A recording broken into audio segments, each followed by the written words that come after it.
As I started to say, I'm doing voluntary abandonment. Tybo is doing retaliatory discharge. I'm trying to make this interactive, so if you have questions as we're doing it, just let's talk. Ask your questions. But one of the issues from this, if you picked up on it, was both guys got fired. One got fired by the self-insured and one employer, one got fired by the temp agency. So voluntary abandonment is going to come into play as a defense to avoid temporary total compensation. And if a lot of employers think this is a no-brainer. Guy flunked a drug test, we fired him, he's done. I'm here to tell you there's no such thing as a no-brainer when it comes to voluntary abandonment. It started off so nice and clean, and as an employer rep, I loved it. But the courts have been picking away at it now. Every claim is fact-specific. So don't think for a second you have a claim that you can absolutely win. Keep in mind this all started with the Louisiana Pacific case had a three-pronged test. You boil it down to its essence. You got to have a written work rule that defines clearly prohibited conduct, and that conduct will result in termination. That's three pretty basic things. First thing you got to do is you got to make sure it's in writing. So you got to have a handbook, policy, something. If it's not in writing, you've got nothing. And I'm telling you, you go to a hearing and say, we told everybody that at our safety meeting. I'm not even going to make the argument on your behalf because it's absolutely clear it's got to be in writing. And you got to lay out the conduct that's prohibited. And you can't be too specific. Put as much in there as you want. You're the employer. What do you want to terminate them for? Drugs, alcohol, horseplay, fighting, you name it. Put the activity in the handbook and say, you're going to get fired if you do it. And then every time you have an employee, make them sign for that handbook. So that way we can prove they got it. Whether or not they read it, that's up to them. But then we can say they got it, they're presumed to know what's in that handbook. Always make sure then too, every time you modify that handbook, make an addition or something, they've got to sign for the addition. So many people think we signed for it once, we're done. No, every time. Every time you make a change to that handbook, make them sign for it because then we can prove they knew about the prohibited conduct. So that's the start off. Have a written work rule, define the conduct that's prohibited, and tell them it's going to result in termination. And then you got to enforce it. I mean, you got to be willing to pull the trigger. Because if you let the first guy go for whatever reason, well, Joe's a 30-year employee, this is the first time he's ever done something stupid, we're going to cut him a break. Next guy comes along and he's a 6-month employee and he's done something just as stupid and you fire him, he's going to say, you let Joe get away with it? You got to be willing to pull the trigger. I don't care if they're a 30-year employee or not. If you say it's going to result in termination, you fire them, pure and simple. The other thing to keep in mind then, the whole point of this rule is basically the law has created a fiction that the reason that person can't work is because of their voluntary activity, not because of the injuries from their claim. Okay, that's basically a legal fiction the law has started. So because of that, the Supreme Court has started to pick away at these things. So don't ever go into one of these situations thinking you can't lose. The perfect example is the Supreme Court of Ohio just this December 29th, 2016, so it's 2 months old. They're starting to make all these fine-tuned distinctions to find a way to get money into people's hands. You got to remember, Ohio's workers' compensation law is this thick. And the last thing you read says everything you just read is construed liberally in favor of claimants. That's the last section of the workers' compensation law in Ohio. They get every chance, they get every break, they get every benefit of the doubt. So when I said you got the three-pronged test, this case, when I first read it, I'm thinking this is sort of a no-brainer. Typical case, sort of like we got here today. Got a guy smoking dope, has an accident, post-accident drug test positive for marijuana, 0 tolerance, you're done, fired. Thinking, okay. How could I lose this case? Well, you can lose it because the Supreme Court made yet another exception. What they said is this is different because when an employee is terminated after an injury for conduct prior to the injury and unrelated to the injury. Well, there's a distinction they're making. Now, I'm saying I think what you can say is if you could prove that being under the influence caused the accident, you might get this case to distinguish, but what the Supreme Court's saying is the mere fact that he tested positive for marijuana and he did that marijuana prior to the accident, voluntary abandonment does not apply. Okay? So that's another fine-tuned distinction they're making is that the conduct, smoking the dope, took place before the accident, which it usually does, but smoking the dope was not the cause of the accident. And that's why what you heard Dr. Leisure up here talking about is going to be so important for you as employers. You want to take the position and make the evidence that smoking the dope, making him under the influence, that's what caused this erratic conduct.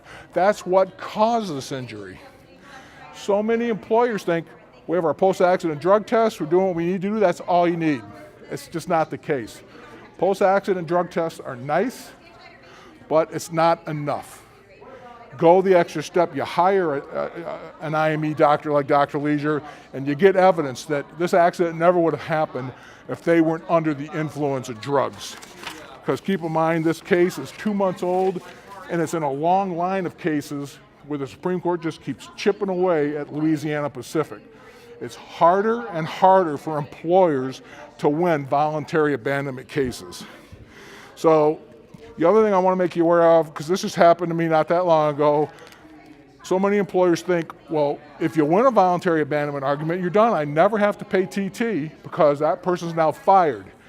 The law also states that if they get hired by a different employer and they then become disabled from that new job, they can get TT again. So just because you fired them and we've successfully won that TT, if they go out and get a new job with a new employer and become disabled from that new job, guess what? You could be on the hook again. So it's nice to win voluntary abandonment arguments, but don't think you're home free forever once it happens. Because it's the rare guy that goes out and gets another job, but if they do, and they say, he gets his doctor to say, I'm disabled from that job because of my injuries against the old employer, you could very well be on the hook. And with that, I'll let Tybo take the floor. What? Yes.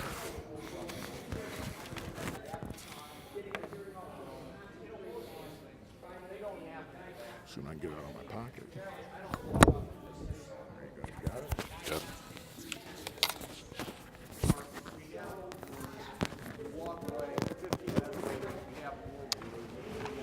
Let me begin by saying that when we were planning this seminar and the idea came to have the walk-around groups speaking to you individually, seemed like a good idea at the time. Leaving it there. In our fact pattern, both people, note that I'm not going to say employee. Employee has a different meaning depending on what statute you're dealing with, believe it or not. Each person was fired by their respective employer. And so that raises the possibility that somebody would say there's something illegal about that discharge. And in the fact pattern that we've given, what might that illegality be? If you're following along, your page should look like this in the handout. At the top left it says Voluntary Abandonment Retaliatory Discharge. It should be right about in the middle, right about in the middle. And if you're there, great, and if you're not, you'll get there soon enough. The first statute that might come into play is that part of the workers' compensation statute that specifically prohibits an employer taking any kind of punitive action in retaliation for an employee's participation in a workers' comp proceeding. As you can see from the very first outline, an employee who files a claim or institutes a proceeding or pursues a proceeding or testifies in a proceeding is protected, don't forget number 5, action taken by his employer. Our fact pattern had Joe, who's employed by staffing agency, testify on behalf of Brutus, an employee of warehouse. So when Joe, not an employee of warehouse, testifies in that proceeding, Joe is not protected because it's not his employer. Now, if it had been, though, we would continue on. The punitive actions that are listed in the statute are set forth there. The important point is, the last one is that the reason for the discharge was because of the protected action. And the courts have decided that what that actual, only a lawyer, I guess, would say, I don't know what because of means. What's it mean? So we have our series of lawsuits that say, in this statute, because of means but for. It's the only reason. If that hadn't happened, the person would not have been discharged. There's no other reason that goes into play. So the drug testing, the horseplay, all of those would have somehow been acceptable, but for the filing of the claim, the person would not have been discharged. Now, the problem for anybody in this case is the sequencing. The discharges happen before before any claims are filed. And that is fatal to the claim. How can something that happens second, how is it that something that happens first can be because of something that hasn't yet happened? How can I be fired for filing a claim that I'm going to file tomorrow? So in this statute, because of becomes a very important issue, and timing becomes an important issue. Let's move past some of the other items because I want to do some drawing and contrast with another statute that the fact pattern brings into play. Have any of you ever heard of OSHA? That stands for, oh shit. OSHA. And OSHA has been given authority under a number of statutes, but under its own statute to protect whistleblowers. And there's some important differences here. The most important one is that it doesn't matter any longer whether the wrong is done by an employer or by any person. The statute prohibits any person from taking any type of discriminatory or retaliatory action against an employee because the employee engaged in the behavior that's listed in the statute, like instituting a proceeding. Our fact pattern indicates that Joe didn't satisfy himself with calling, decided he wanted to write a letter, as a result of which a surprise inspection was held. Footnote, has anybody ever had an OSHA inspection that was not a surprise? Oh, come on. By definition, OSHA says, here I am, let me in. They don't call up and say, let's schedule something. They don't do that. So Joe instituted a proceeding under OSHA. It's pretty clear from the facts that the people at Scarlet and Gray were aware of that, or at least Vinny, the warehouse manager, was. We don't know, in the fact pattern we were given, why it was that Scarlet and Gray said, don't send Joe out here anymore. Could very well have been because that son of a gun called OSHA. And if Joe can prove that, Scarlet and Gray's got a problem. Now, there are some procedural differences between these two statutes also. I'm one step ahead of myself. In the OSHA statute, we have the same words that we see in the Ohio Revised Code for workers' comp. The discharge has to be because of the thing that Joe did. But we've got a different meaning here of what because of means. Here, because of means it was one of several reasons. It didn't have to be the but for reason. It just could have been sitting there in the bag of reasons that the employer considered and found these reasons to be kind of good enough to act on. So the fact in workers' comp that they're doing drugs, that they're horse playing, those would be important things, taking the but for argument away in workers' comp. Not changing the facts at all, but now changing the statute, Under OSHA, the drag racing and the drugs would be in that bucket of reasons along with having filed a complaint with OSHA, and could very easily be a motivating reason and because of. When I said that lawyers love to talk about what does the word because of mean, I meant it. And there are, may I tell you, there's another law out there that we're not going to talk about today that invites even a third meaning of what the phrase because of means. I don't know why we do this to the English language, but we do it. Procedurally, if the person is proceeding under the workers' comp statutes, they bring the lawsuit, provided they send a letter to the employer claiming a violation, and that letter arrives within 45 days of whenever the action was that they don't like. And after that, they make certain that they actually get into court within 180 days. Not 6 months. I've had a lot of people tell me 6 months. It's not 6 months. How many days are in 6 months? Depending on which 6 months you're talking about, could be 182, 183, but it's not 6 months. It's 180 days. Not 181, 180. In contrast, the OSHA case is brought by the Secretary of Labor. The Department of OSHA the Secretary of Labor on behalf of the Department of OSHA, on behalf of Joe, brings the lawsuit.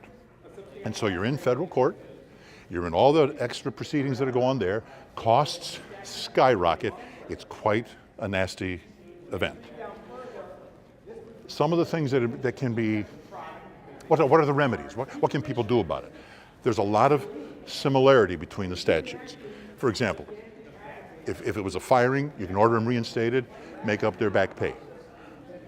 Minus interim earnings. Well, honest to God, in the workers' compensation world, interim earnings does not include unemployment compensation. In the OSHA world, interim earnings probably does include unemployment comp. The real fun one, though, and this is now pending before the Supreme Court, the United States Supreme Court, where we're one person short, is the issue of attorney fees. I think you are all probably familiar that in workers' comp proceedings that go into court on an allowance, there's a statutory provision that allows the payment of attorney fees, but I believe, somebody correct me if I'm wrong, that's capped. There's a number that says it can't be more than this. That does not apply to these retaliatory discharge cases. The cap on the fees is what's reasonable given the complexity of the case. It's usually quite a bit more than the allowance cap.